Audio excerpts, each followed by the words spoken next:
महाकुंभ के दूसरे अमृत स्नान के दिन 3 ग्रह मिलकर त्रिग्रही योग का निर्माण करेंगे। इस ग्रह योग का किन राशियों को लाभ मिलेगा?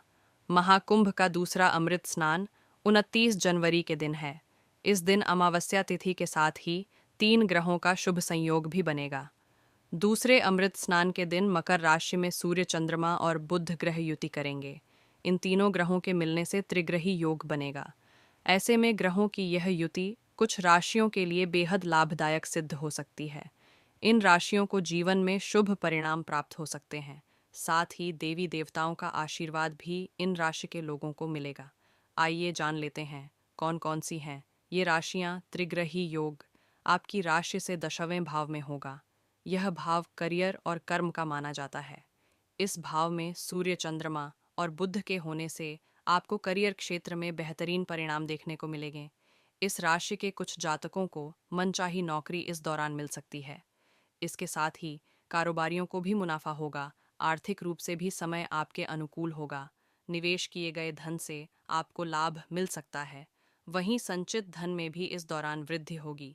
अगर सोच समझकर कोई नया काम शुरू करते हैं तो भविष्य में लाभ मिलने की पूरी संभावना है। माता पिता के साथ आप अच्छा समय बिताएंगे। कन्या राशि। कन्या राशि के जातकों के लिए सूर्य, चंद्र और बुध का युति कई अर्थों में शुभ रहेगा। आप शिक्षा के क्षेत्र में बड़ी उपलब्धि इस दौरान पा सकते हैं। जो लोग प्रतियोगी परीक्षाओं की तैयारी कर रहे थे, उन्हें मनचाहे परिणाम मिलने की संभावना है। अपनी योग्यता से आप करियर के क्षेत्र में भी ऊंचाइयां पाएंगे और इस दौरान आपकी आमदनी में भी वृद्धि हो सकती है। सेहत का मिजाज अच्छा रहेगा, जिससे जीवन के कई रंगों का आनंद आप उठा पाएंगे। इस राशि के कुछ जातक छोटी राशि का निवेश इस दौरान कर सकते हैं और इससे भविष्य में आपको लाभ भी मिलेगा। कोई पुराना सहकर्मी इस दौरान आपको करियर के क्षेत्र में नए अवसर देने का कार्य करेगा। धनु राशि गुरु की स्वामित्व वाली धनु राशि के जातकों को त्रिग्रही योग से लाभ मिलेगा। आपकी पैतृक संपत्ति और पैतृक कारोबार में वृद्धि होगी। इसके साथ ही अपनी वाणी के प्रभाव से आप सामाजिक स्तर पर ख्याति पाएंगे। जो लोग उच्च शिक्षा अर्जित कर रहे हैं, उन्हें भी शिक्षा क्षेत्र में मनमाफिक परिणाम मिलेंगे।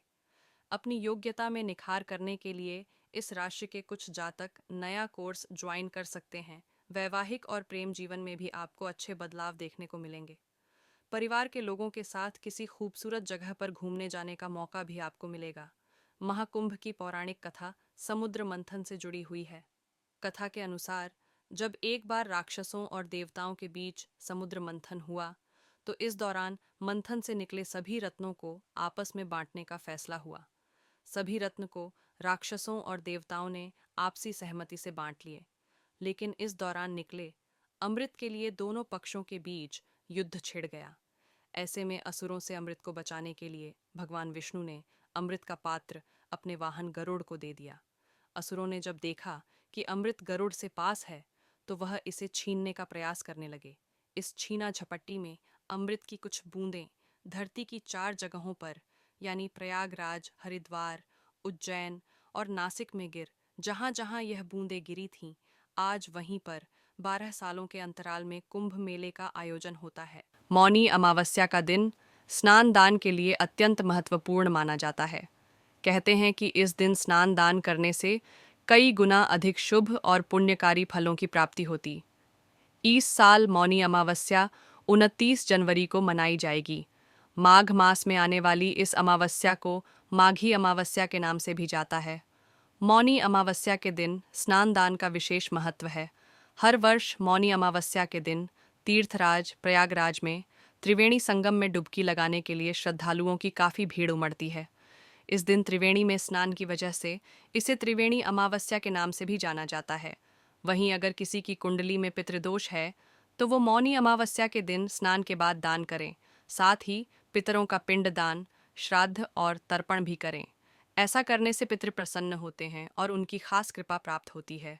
तो आइए अब जानते हैं कि मौनी अमावस्या के दिन किस मुहूर्त में स्नान दान करने सबसे अधिक शुभ और फलदायी रहेगा। मौनी अमावस्या 2025 स्नान दान मुहूर्त पंचांग के अनुसार माघ माह के कृष्ण की अमावस्या तिथि का आरंभ 28 जनवरी को शाम 7:35 पर होगा। अमावस्या तिथि का समापन 29 जनवरी 2025 को शाम 6:05 पर होगा। मौनी अमावस्या के दिन स्नान दान के लिए ब्रह्म मुहूर्त 29 जनवरी को सुबह 5:25 से सुबह 6:19 तक रहेगा।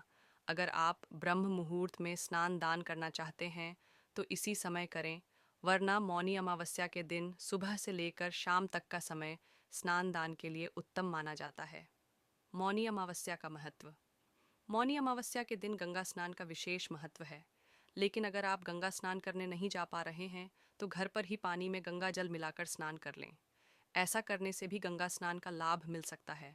इसके साथ ही इस दिन स्नान के बाद गरीब या ज़रूरतमंदों को अन्न, धन और वस्त्र का दान करें। धार्मिक मान्यताओं के अनुसार अमावस्या के दिन पितृ अपने वंशजों से मिलने धरती पर आते हैं। ऐसे में इस दिन व्रत रखकर पवित्र नदी में स्नान दान व पितरों को भोजन अर्पित करने से पूर्वज प्रसन्न होते हैं और अपनी कृपा बरसाते हैं। प्रयागराज में गंगा, यमुना और सरस्वती का मिलन होता है। यह संगम विश्व भर में प्रसिद्ध है। धार्मिक मान्यता के अनुसार महाकुंभ में स्नान करने से जातक को मोक्ष की प्राप्ति होती है और जीवन के सभी पापों से छुटकारा मिलता है। इसके अलावा विशेष पुण्य की प्राप्ति होती है। प्रयागराज में महाकुंभ में त्रिवेणी संगम के तट पर स्नान करने का विशेष महत्व है। इस त्रिवेणी संगम पर स्नान करने को शाही स्नान के नाम से जाता है। महाकुंभ में संतों का डेरा लगा हुआ है। दूर दूर से आए संत संगम तट पर अपनी धूनी रमाएं, प्रभु की भक्ति में लीन हैं। इनमें से कुछ संत अपने अनोखे काम या अंदाज के कारण सोशल मीडिया पर तेजी से वायरल हो रहे हैं। प्रयागराज के संगम तट पर साधु संतों की शिविर लगा हुआ है। इन शिविरों में लाखों श्रद्धालु संतों का आशीर्वाद लेने पहुंच रहे हैं। कुछ संत अपने कामों की वजह से सुर्खियां बटोर रहे हैं, जिस कारण वे लोगों के बीच प्रसिद्ध हो रहे हैं। सोशल मीडिया पर कुछ संत अपने काम और अंदाज को लेकर तेजी से वायरल हुए हैं। ऐसे ही एक और बाबा सोशल मीडिया पर वायरल हो रहे हैं। ये बाबा बड़े बड़े रोगों का इलाज करते हैं, जिस कारण इनके शिविर में लोगों की लंबी लंबी लाइन लगी हुई है। क्या है इनका नाम? एक मीडिया रिपोर्ट के मुताबिक बाबा का नाम लोग डॉक्टर बाबा और ट्रीटमेंट बाबा बता रहे हैं। डॉक्टर बाबा का शिविर महानिर्वाणी अखाड़े के बाहर एक तंबू में लगा हुआ है। ये बाबा भुवनेश्वर से आए हैं और बड़े बड़े बीमारियों का इलाज करने का दावा कर रहे हैं। यह सेवा वह पूरी तरह निशुल्क कर रहे हैं, जिस कारण लोगों की लाइन उनके शिविर के बाहर लगी रहती है। बाबा ने अपना नाम आर्तत्राण बताया और कहा कि वे उड़ीसा की राजधानी से महाकुंभ में आए हुए हैं। वे 2011 से डिवाइन ट्रीटमेंट कर रहे हैं। साथ ही वे भारत के अलावा कई देशों में जाकर भी लोगों की असाध्य बीमारियां ठीक करते हैं। ऐसे करते हैं इलाज। एक मीडिया से बात करते हुए बाबा ने कहा कि बोर्ड पढ़कर उनके पास इलाज करवाने आते हैं। वह हड्डियों की बीमारी के साथ कई असाध्य बीमारियों का इलाज करते हैं। उनके पास मुंबई, पुणे जैसे बड़े बड़े शहरों के लोग अपनी बीमारियों का इलाज कराने आते हैं। आगे बाबा ने दावा किया कि भगवान शिव की कृपा से हाथ पैर से छूने, थपथपाने, खींचने और मलने के साथ थप्पड़ मारने से मरीजों के दुख दर्द दूर हो जाते हैं। क्या आपको पता है कि त्रिवेणी संगम पर शाही स्नान किस कारण से किया जाता है? अगर नहीं पता तो ऐसे चलिए आपको इसके महत्व के बारे में बताएंगे। हिंदू धर्म के लिए प्रयागराज का संगम बेहद पवित्र माना जाता है। प्रयागराज में गंगा, यमुना और सरस्वती नदी में होता है। प्रयागराज के संगम में गंगा, सरस्वती और यमुना के मिलन का नज़ारा देखने को मिलता है। ऐसी धार्मिक मान्यता है कि महाकुंभ, कुंभ और अर्धकुंभ के दौरान त्रिवेणी संगम में स्नान करने से जातक को मोक्ष की प्राप्ति होती है और पापों से छुटकारा मिलता है। साथ ही उसके जितने भी पाप होते हैं वो सब काट जाते हैं और उसको शांति मिलती है। तो आपको भी अगर कुंभ मेले में आना है तो सावधानी से आइए और संगम के साथ